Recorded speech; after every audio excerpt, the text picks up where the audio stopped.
Si tu pouvais supprimer une émotion, laquelle choisirais-tu? La peur, pour ne plus jamais te sentir vulnérable? Peut-être le dégoût, si tu veux devenir plus ouvert au monde qui t'entoure? Ou encore la joie, si ressentir une dépression constante t'intéresse? Mais que se passe-t-il lorsqu'on élimine toutes tes émotions? Eh bien, dans l'œuvre d'aujourd'hui, on a une réponse à cette question.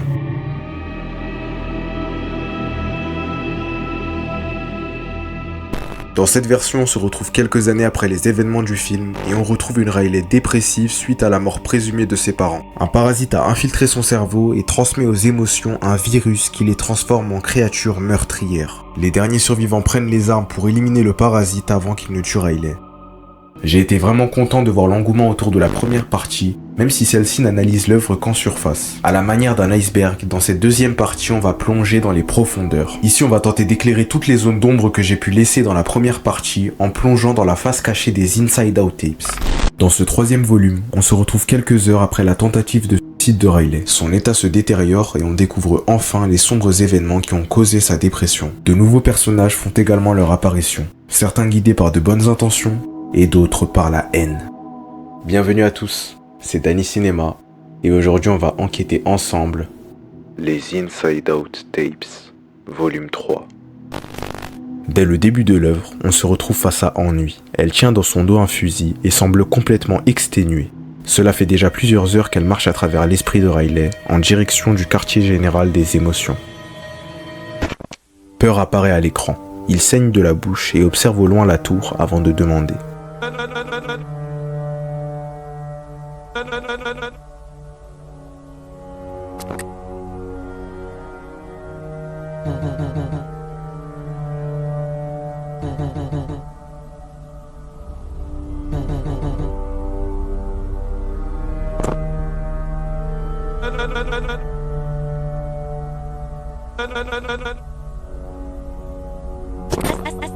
Anxiété se dévoile, ses yeux lui font toujours aussi mal et ses bandages imbibés de sang bloquent sa vision. Elle s'exprime et nous révèle des informations intéressantes sur le parasite.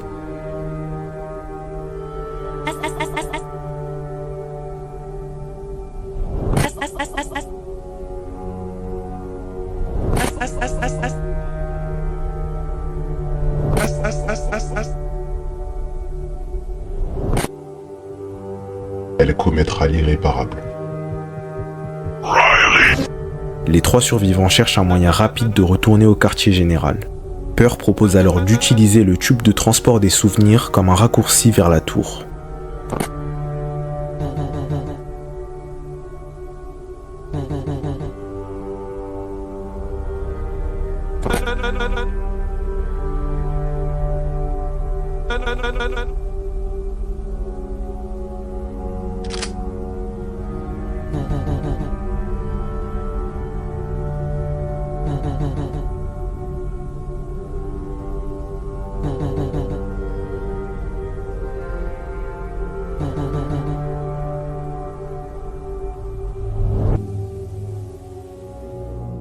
À ce stade de la vidéo, je me dois de vous donner un peu de contexte sur les éléments qui précèdent cet épisode.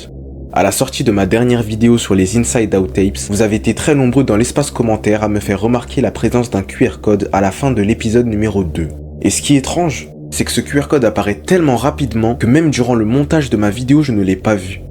Comme si sa présence devait rester secrète.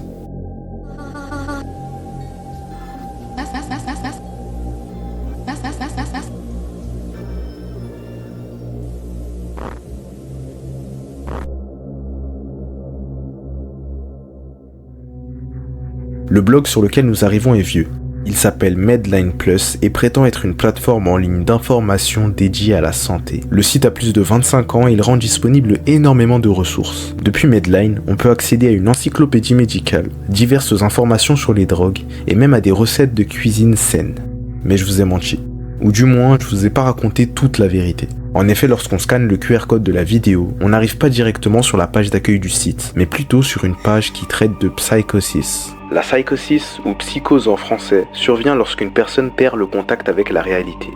Une personne atteinte de psychose peut présenter les symptômes suivants. Avoir de fausses croyances qui ne sont pas fondées sur la réalité. délire psychotique, entendre, voir ou ressentir des choses qui n'existent pas, hallucinations. Si vous avez un quelconque doute concernant la sécurité du patient, contactez immédiatement le service d'urgence le plus proche. Bizarrement, quand on compare les symptômes de la psychose avec les effets négatifs causés par le parasite dans l'esprit de Riley, on constate des similarités. Cette créature qui tente de mettre fin à la vie de Riley n'a jamais été une émotion. Cette créature, c'est une incarnation de la psychose. En effet, dans les 2 films vice-versa qui précèdent l'œuvre, ce personnage n'existe pas. On peut donc en déduire qu'il est né dans l'esprit de Riley à cause d'un facteur extérieur. La vidéo se coupe et... C'était quoi ça? Bref, on se retrouve dans une pièce sombre avec le père de Riley. Il est au téléphone et semble échanger avec les parents des amis de sa fille. Ce sera bien pour elle de voir un peu ses amis. Oui, j'ouvrirai la porte quand elles arriveront. Quelques secondes plus tard, il toque à la porte de Riley et pénètre dans la pièce.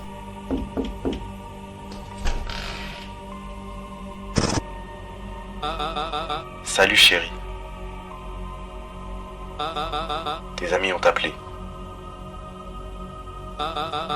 Elles veulent te parler. Ça te va si je rentre?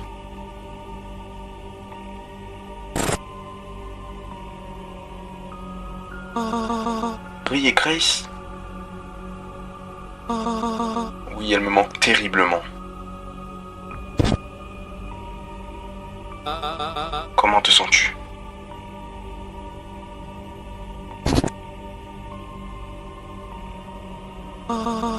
Tout me fait mal. Mes yeux sont lourds. Je veux juste que ça se finisse.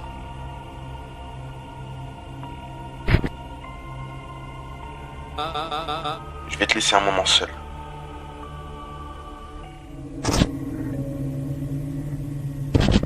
Vous l'avez vu? Mais si, ce petit appareil sur le bureau de Riley, ça ressemble à une caméra, non?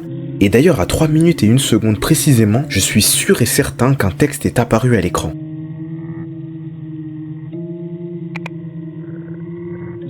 Il me suffit plus qu'à faire une capture d'écran, lancer un logiciel photo, je fais pivoter l'image à 180 degrés et... Ne fais pas semblant de ne pas savoir ce que tu m'as fait. Chaque marque rouge sur mon corps perdure dans le temps. À ce stade de l'épisode, j'ai ressenti un intense état de malaise. Et pour ceux qui ont vu ma dernière vidéo, vous savez très bien de quoi je parle. Il y a vraiment quelque chose de malsain avec le père de Riley, mais je saurais pas encore expliquer quoi. Après cette courte discussion, on est renvoyé dans l'esprit de Riley. Ennui mène le groupe à travers les couloirs, mais elle s'arrête soudainement.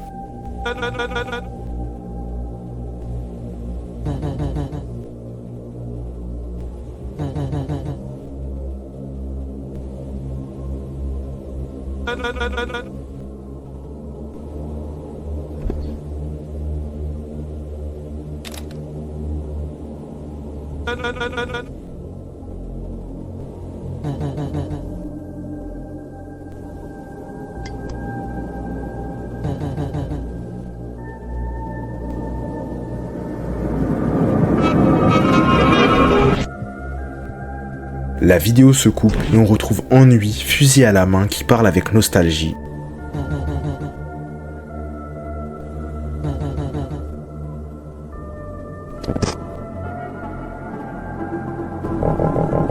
Ça fait très mal. Nous souffrons tous.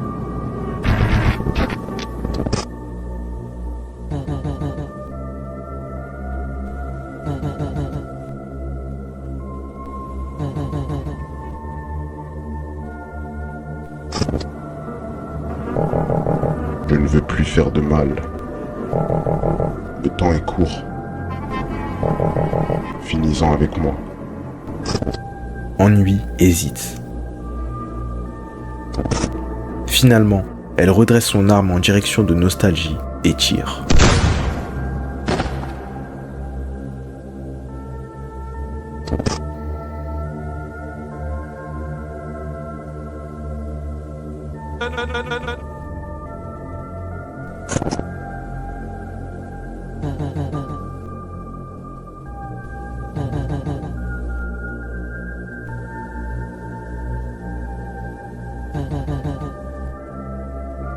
Il ne reste plus qu'une balle dans le fusil, et alors qu'on observe le visage défiguré de nostalgie, un QR code apparaît brièvement.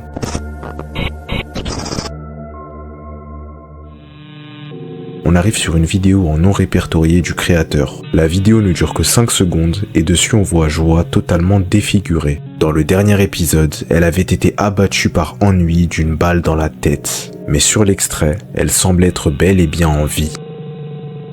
Le titre de la vidéo est à l'envers, mais on parvient quand même à décrypter le mot « régénération ». De plus, on retrouve en description de cette vidéo le texte suivant. « Cette fois, je ferai mieux ». Avec ces deux éléments, on déduit que Psychose propage chez les émotions un parasite qui lui permet de les contrôler à distance tout en leur conférant des capacités de régénération. Cependant, même si les émotions infectées sont influencées par Psychose, elle reste quand même consciente. Anxiété avance à travers un couloir sombre et arrive au bord du tube de transfert des souvenirs.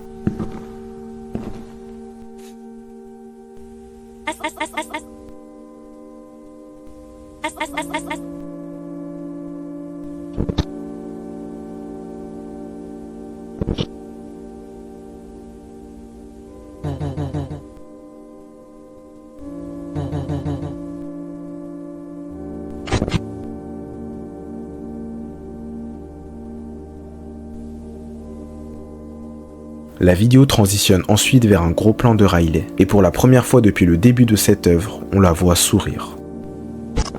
Ses amis Bree et Grace sont venus lui rendre visite pour tenter de comprendre ce qu'il se passe.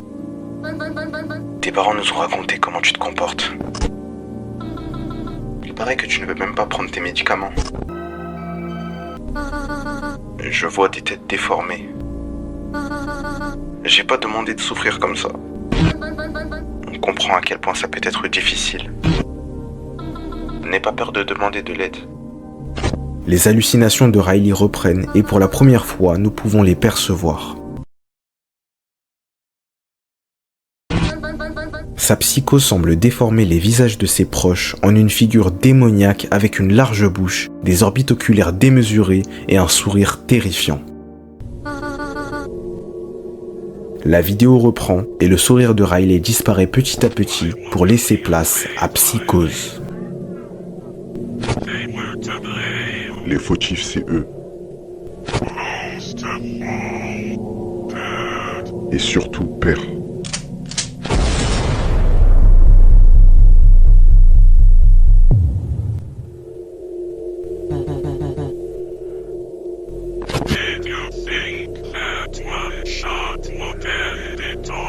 Tu pensais vraiment m'abattre avec un seul tir?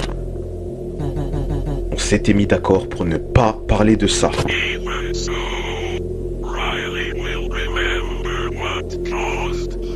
De toute façon, Riley se souviendra de ce qui a causé tout ça.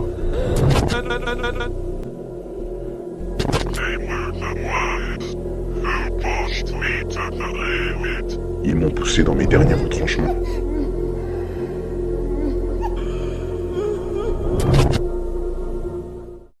Pour la première fois dans les Inside Out Tapes, les motivations de la créature nous sont partagées.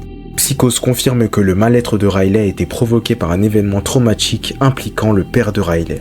Mais Ennui lui interdit de révéler ce qu'il s'est passé, comme si elle-même était au courant mais tentait de l'oublier à tout prix. En revanche, ce qui est le plus étrange, au moment où Psychose parle de ce qui a provoqué la détresse de Riley, il se passe ça.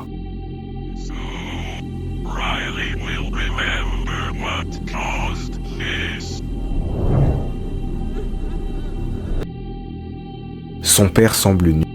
Et ce qui est encore plus étrange, c'est que quelques secondes plus tard, Riley aussi se retrouve sans vêtements, laissant ainsi sous-entendre de potentiels problèmes domestiques dans la famille.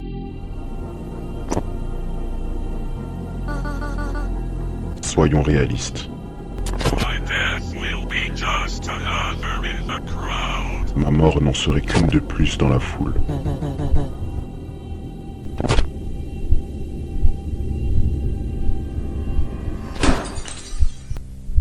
La vidéo reprend et Ennui détruit l'idée implantée par Psychose avec une lance.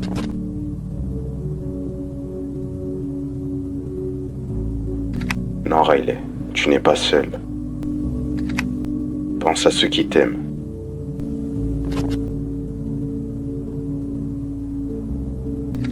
On peut peut surmonter ton trouble. Ensemble.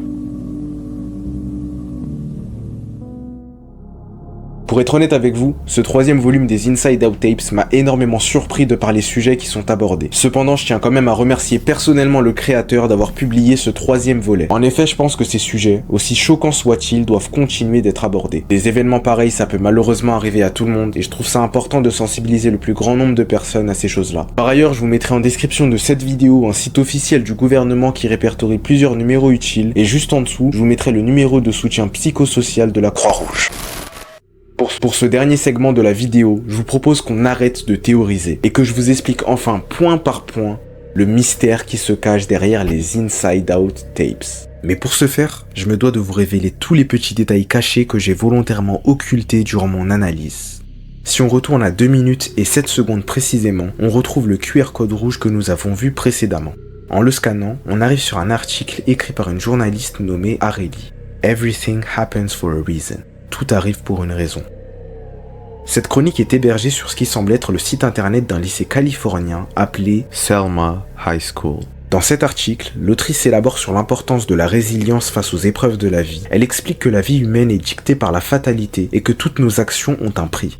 J'ai cherché par tous les moyens possibles à mettre en lien cet article avec la série, en vain. J'en suis donc arrivé à la conclusion suivante. À travers ce clin d'œil évident à la condition de Riley, le créateur de la série ne tente pas de faire avancer le lore des Inside Out Tapes, mais plutôt, en partageant ce QR code, il avait une réelle volonté d'aider les personnes qui se reconnaissent en Riley. Un autre détail important pour la suite, c'est le deuxième QR code présent à la fin du 3e volume. En lisant le QR code, on arrive une nouvelle fois sur une vidéo en non répertorié. Dessus, on y voit le visage d'une jeune femme imprimé sur plusieurs affiches. Et à mesure que la vidéo avance, de plus en plus d'affiches apparaissent. Dessus, on y lit le mot « Wanted », laissant ainsi sous-entendre que la personne concernée est activement recherchée. Ce visage sur les affiches, c'est celui d'une amie de Riley. Elle s'appelle Valentina Ortiz et elle apparaît dans le dernier film officiel Vice Versa. Le nom de la vidéo est encore écrit à l'envers, mais c'est surtout en description que les choses deviennent intéressantes. Où est ton pull bleu? Minute 7, seconde 50. Val Ortiz.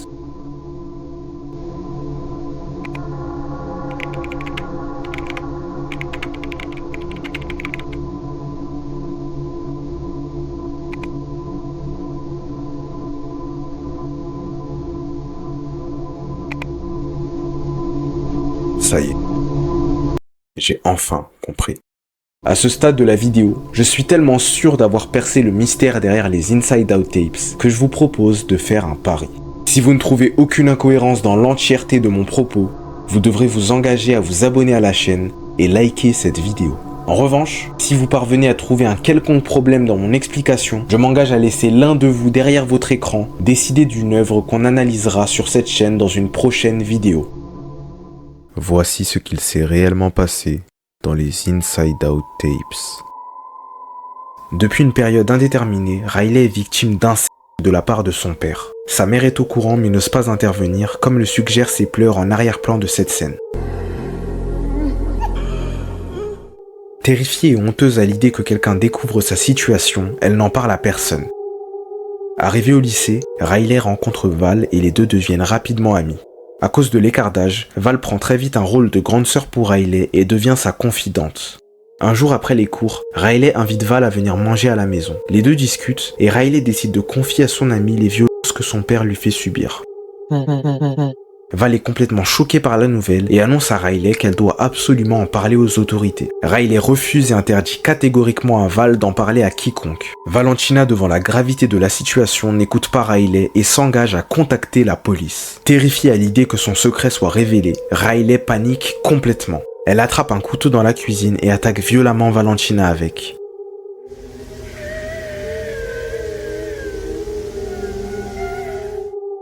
Quelques heures plus tard, les parents de Riley rentrent du travail et découvrent le cadavre de la lycéenne sur le sol.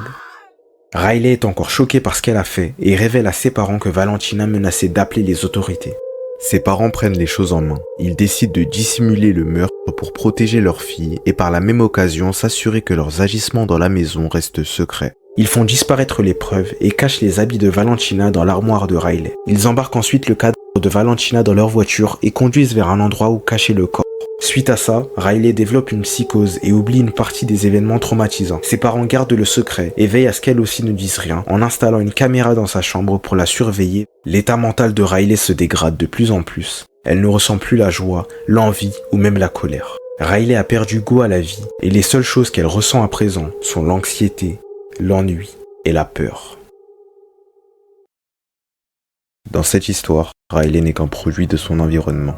Un environnement à première vue utopique, mais qui cache en réalité l'enfer. Les Inside Out Tapes, c'est plus qu'une simple adaptation des films Vice Versa. Cette œuvre, c'est un message de soutien envers toutes les personnes qui ne voient plus que les ténèbres autour d'eux. Cette œuvre est là pour nous faire passer un message. Peu importe à quel point nous avons été détruits par la vie, il y aura toujours quelqu'un prêt à nous reconstruire.